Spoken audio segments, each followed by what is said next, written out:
Well, essentially what we've revealed this afternoon is that December 7 is a crunch date for Gladys Berejiklian. Let's have a look at this ICAC statement. It explains the process from here.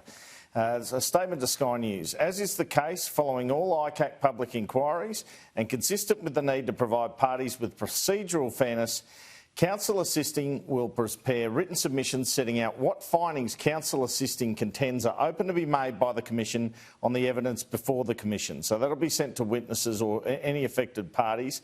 These submissions are presently due to be provided to relevant parties by 7th of December 2020.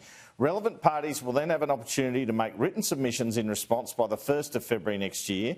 Any submissions in response by the Counsel Assisting hitting back at any of those claims, 22nd of February 2021, when the public won't know what's in these submissions because they'll be subject to a non-publication order. But the point here is, Kieran, if ICAC is going to either find against the Premier or just criticise any of her evidence or any of her conduct or raise questions about it, the Premier will know that by December 7 and will have to have a response back to the Commission on February 1. As you said, a crunch date, December 7. More interesting evidence as well. You've been looking at the exhibits, the ICAC exhibits. Talk us through it. Yeah, let's pull up this email from Daryl Maguire to several staff in then Premier Mike Baird's office in 2016, including to Baird's Director of Strategy, Nigel Blunden, where, again, he's lobbying on behalf of a project that's not in his electorate of Wagga Wagga. It's to assist a proposed development in Camellia and Sydney's West, and he bags out Rob Stokes, then Planning Minister. He forwards a complaint from a developer, Charlie Demi, and he said, here is why Stokes is making dopey suggestions to get rid of NG, which is negative gearing, when there's a very clear failure, as you see in the correspondence.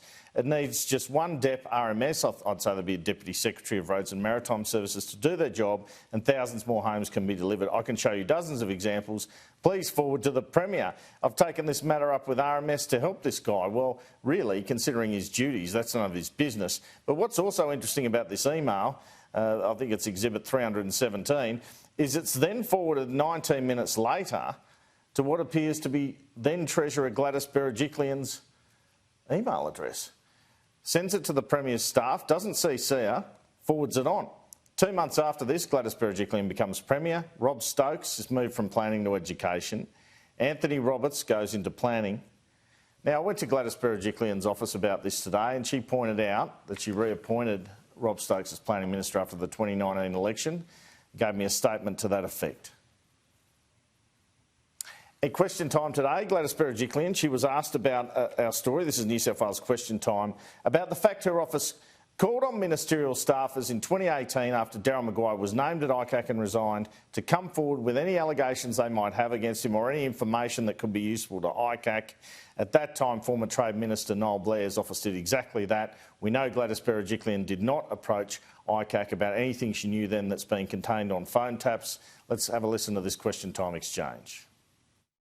Your office was instructing all ministerial staff to report any concerns they had about Daryl Maguire at the same time you were hiding what you knew from ICAC. Why were even junior political staffers held to a higher standard than you, Premier? Premier. Mr Speaker, I'll reiterate what I've said on a number of occasions, is every day that I've been in my job, every day that I've served the public of this state, the public comes first in the highest levels of integrity and accountability.